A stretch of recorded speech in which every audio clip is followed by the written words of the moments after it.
नमस्कार, आप देख रहे हैं प्राइम टीवी और मैं हूं आपके साथ अनन्या मिश्रा। राज्यसभा में बीते दिन मंगलवार को आपदा प्रबंधन संशोधन विधेयक पर चर्चा हुई।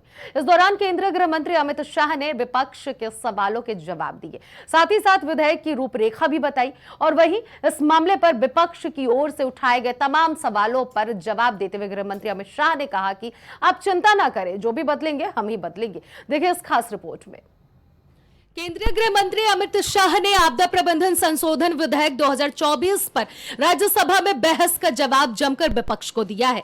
दरअसल आपको बता दें कि उन्होंने कहा कि हम सभी को यह स्वीकार करना होगा कि पिछले 10 साल में आपदा प्रबंधन के क्षेत्र में जो बदलाव हुए हैं, उन्होंने हमें राष्ट्रीय के साथ साथ क्षेत्रीय और वैश्विक शक्ति के रूप में उभारा है। यह विधेयक देश की सफलता की कहानी को लंबे समय तक बनाए रखने के लिए है। यह कोई भी मुझे गलत ना समझे, मैं सरकार की सफलता की कहानी नहीं बल्कि देश की सफलता की कहानी की बात कर रहा हूं। इसके साथ ही बहस का जवाब देते हुए गृह मंत्री ने विपक्ष पर भी तंज कसा और कहा कि 15 से 20 साल तक किसी का नंबर नहीं लगने वाला है, जो भी होगा हमें ही करना है।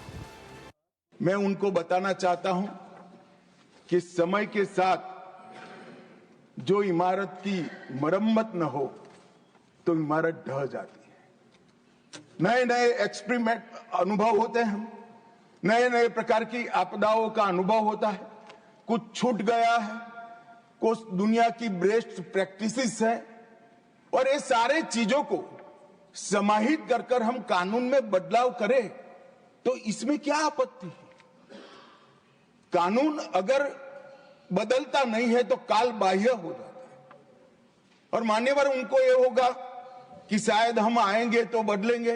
भाई बहुत देर है, 15-20 साल तक किसी का नंबर नहीं लगने वाला। आप जरा भी चिंता मत करिए, जो कुछ करना है हमें ही करना है लंबे समय। गृह मंत्री अमित शाह ने कहा कि कुछ सदस्यों ने सवाल उठाया कि संशोधन की क्या जरूरत है, तो मैं उन्हें बताना चाहता हूं कि अगर किसी इमारत की समय रहते मरम्मत नहीं की जाती है तो वह ढह जाती है। उन्हें लगता है कि शायद वो आकर इसे बदल देंगे, लेकिन अगले 15 से 20 साल तक किसी की बारी नहीं आएगी। जो भी करना है हमें ही करना है। तो इस तरह से गृह मंत्री ने विपक्ष पर जमकर निशाना साधा। अब इसी के साथ आपको हम बताते हैं कि आपदा प्रबंधन अधिनियम क्या होता है। बता दें कि साल 2005 में प्राकृतिक या मानव जनित आपदाओं से होने वाले नुकसान को कम करने और उनसे निपटने के लिए एक कानूनी ढांचा प्रदान करता है, जिसमें राष्ट्रीय, राज्य और जिला स्तर पर प्राधिकरणों की स्थापना शामिल है।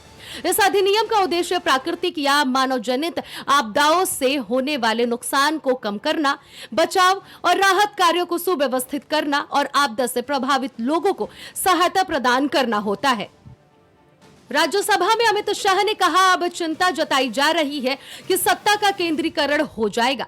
अगर आप पूरे विधेयक को ध्यान से पढ़ेंगे तो पाएंगे कि क्रियान्वयन की सबसे बड़ी जिम्मेदारी जिला आपदा प्रबंधन की है, जो राज्य सरकार के अधीन है। इसीलिए संघीय ढांचे को कहीं भी नुकसान पहुंचने की संभावना नहीं है। आपदा प्रबंधन केंद्र और राज्य सरकार दोनों का विषय है। मैं पूरे देश को ये बताना चाहता हूं कि केवल राज्य ही नहीं बल्कि सभी को जोड़ना चाहते हैं।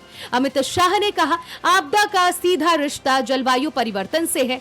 हम ग्लोबल वार्मिंग की बात करें, हजारों साल से हम प्रकृति की संरक्षण की बात कर रहे हैं। आपदाओं के तरीके और स्केल बदले हैं। यही कारण है कि उनको उसी हिसाब से बदलना होगा। इसी कारण इस बिल को लेकर आए हैं। सभी लोगों से जो सुझाव मिले उसमें 87% सुझावों को स्वीकार कर हम ये बिल लाए हैं। गृह मंत्री अमित शाह ने कहा, हमारा आग्रह है कि जो लोग बिल का विरोध कर रहे हैं उन्हें यह समझना चाहिए कि उनकी पार्टी ने खुद सलाह दी है। हम रेडियो पर चेतावनी की जगह मोबाइल पर चेतावनी की तरफ जाना चाहते हैं। हम पावर बनकर उभरे हैं। राष्ट्रीय और राज्य स्तर पर आपदा को लेकर ज्यादा प्रयास होंगे। विधेयक में नैतिक जिम्मेदारी भी डाली गई है। तो इस तरह से अमित शाह ने आपदा प्रबंधन संशोधन को लेकर जमकर विपक्ष पर निशाना साधा। वहीं अमित शाह का यह बयान इस वक्त तेजी से वायरल हो रहा है। फिलहाल इस बयान पर विपक्ष की तरफ से अभी कोई खास प्रतिक्रिया नहीं आई है। Bureau report, prime TV.